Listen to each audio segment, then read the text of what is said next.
नमस्कार मंडळी, आज मी तुम्हाला फक्त 1 कप गव्हाच्या पिठापासून अगदी बेकरीवाल्यासारखी अशी पौष्टिक खुसखुशीत नानखटाई घरच्या घरी बनवून दाखवणार आहे की जे तोंडात टाकताच विरघळे। तर चला वेळ न घालवता नानखटाई बनवूया। तर सर्वात आधी एका बाउलमध्ये टाकूया अर्धा कप साजूक तूप। तुम्ही तुपाऐवजी डालडासुद्धा वापरू शकता। तूप असे घट्टसर असायला पाहिजे। आता यामध्ये घालूया अर्धा कप पिठी साखर। हे प्रमाण पुरेसे आहे। जर तुम्हाला जास्त गोड आवडत असेल तर तुम्ही 1 कपसुद्धा टाकू शकता। आता तूप आणि पिठी साखरला 2 ते 3 मिनिट छान फेटून घेऊयात। तुम्ही वाटल्यास तर चमच्याने सुद्धा फेटू शकता। आपल्याला मिश्रणाला तोपर्यंत फेटायचे आहे जोपर्यंत मिश्रण लाईट होत नाही। तेव्हा तुमची नानखटाई अगदी बेकरीवाल्यासारखी हलकी आणि खुसखुशीत क्रिस्पी बनेल। तर जसजसं आपण मिश्रणाला फेटत आहे ना तसं तसं मिश्रण लाईट होत आहे। तर याचा रंग चेंज झालेला आहे आणि मिश्रण क्रीमसारखे स्मूथ आणि फ्लफी झालेले आहे। तर नानखटाई बनविण्यासाठी तर आपल्याला असाच मिश्रण हवं। आता यामध्ये काही साहित्य ॲड करूया। त्यासाठी याच्यावर अशी चाळणी ठेवायची कारण आपल्याला सगळे साहित्य गाळून घ्यायचे आहे। तर सर्वात आधी यामध्ये घालूया 1 कप गव्हाचे पीठ। आता नानखटाई छान टेस्ट आणि टेक्स्चर येण्यासाठी यामध्ये घालूया 1/4 कप बेसन आणि 2 ते 4 चम्मच बारीक रवा, ज्यामुळे नानखटाई छान खुसखुशीत व क्रंची बनेल। तर सगळे साहित्य व्यवस्थित गाळून घेऊयात। गाळल्याने मिश्रण लाईट होतो व नानखटाई आतून सॉफ्ट आणि हलकी बनते। तर व्यवस्थित गाळून घेऊयात।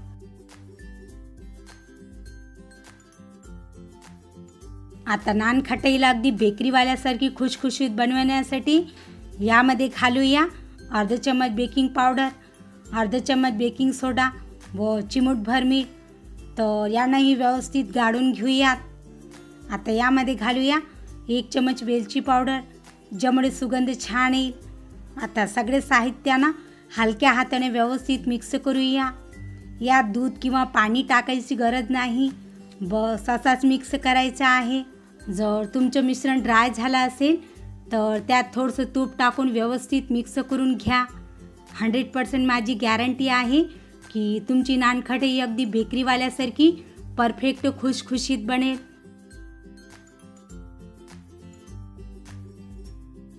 तर आपण याला मिक्स करून याचा असा गोळा बनवून घेतला आहे। तर याला 5 ते 7 मिनिटं रेस्ट होऊ द्यायचं, कारण आपण याच्यात रवा आणि बेसन टाकला आहे ना, तर तो चांगल्या प्रकारे फुलून येईल। तर चला तोपर्यंत आपण नानखटाईला बेक करण्याची तयारी करून घेऊयात। तर आज आपण ओव्हनमध्ये नानखटाई न बनवता कढईमध्ये बनवणार आहोत। त्यासाठी गॅसवर गरम करायला एक कढई ठेवली आहे। आता यामध्ये असं स्टँड ठेवायचं आणि लीड लावून 10 मिनिटं मीडियम फ्लेमवर छान प्रीहीट होऊ द्यायचं। तर चला तोपर्यंत आपण बॅटरला चेक करून घेऊया। पहा, बॅटर छान फुलले आहे। तर यातलं असं लिंबाच्या आकाराचं थोडंसं मिश्रण घ्यायचं आणि गोल करायचं। तुम्हाला जशी लहान मोठी नानखटाई बनवायची असेल तुम्ही तशी बनवू शकता। तर याप्रमाणे गोल करायचं आणि मधात असा हलकासं प्रेस करायचा, खूप जास्त नाही, कारण फुगूनही स्वतः नानखटाईचा शेप घेईल। आता अगदी मार्केटसारखी लुकिंग येण्यासाठी बदाम लावून डेकोरेट करून घेऊया। पहा, लुकिंग किती छान आलेली आहे। आता नानखटाईला ठेवण्यासाठी मी आधीच प्लेटमध्ये बटर पेपर टाकून बटर पेपरला तेल लावून ग्रीस करून ठेवले आहे, ज्यामुळे नानखटाई बटर पेपरला चिटकणार नाही। तर याप्रमाणेच आपण उरलेली सर्व नानखटाई बनवून प्लेटमध्ये ठेवून देऊया। तर बेक करण्यासाठी प्लेटमध्ये फक्त 4च नानखटाई ठेवायची आणि प्रत्येक नानखटाईमध्ये मधात थोडी गॅप ठेवायची, कारण बेक झाल्यानंतर छान टम फुगून येईल। तर थोडी गॅप ठेवायची, ज्यामुळे ते एकमेकांना चिटकणार नाही। तर चला आता आपण नानखटाईला बेक करूया।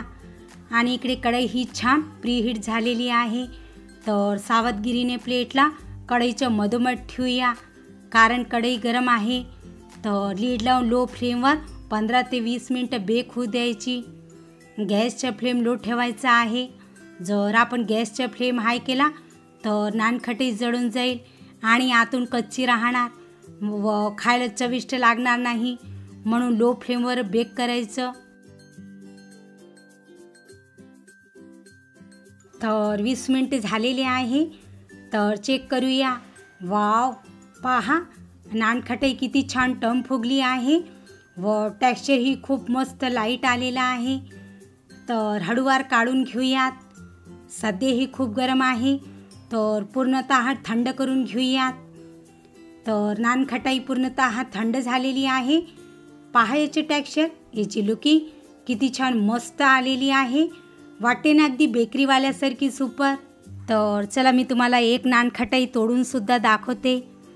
पहा आतून किती खुशखुशीत खस्ता बनली आहे की जे तोंडात टाकताच विरघळेल। तर तुम्ही ही हेल्दी टेस्टी नानखटाई एकदा नक्कीच ट्राय करा, जी घरच्या सर्व लोकांना खूप आवडेल। जर तुम्हाला माझी आजची नानखटाईची रेसिपी आवडली असेल तर व्हिडिओला लाईक आणि शेअर नक्कीच करा आणि चॅनलला सबस्क्राईब करून बेल आयकॉनला प्रेस करा। तर चला पुन्हा भेटूया एका नवीन रेसिपीसोबत, तोपर्यंत मस्त खा आणि स्वस्थ राहा।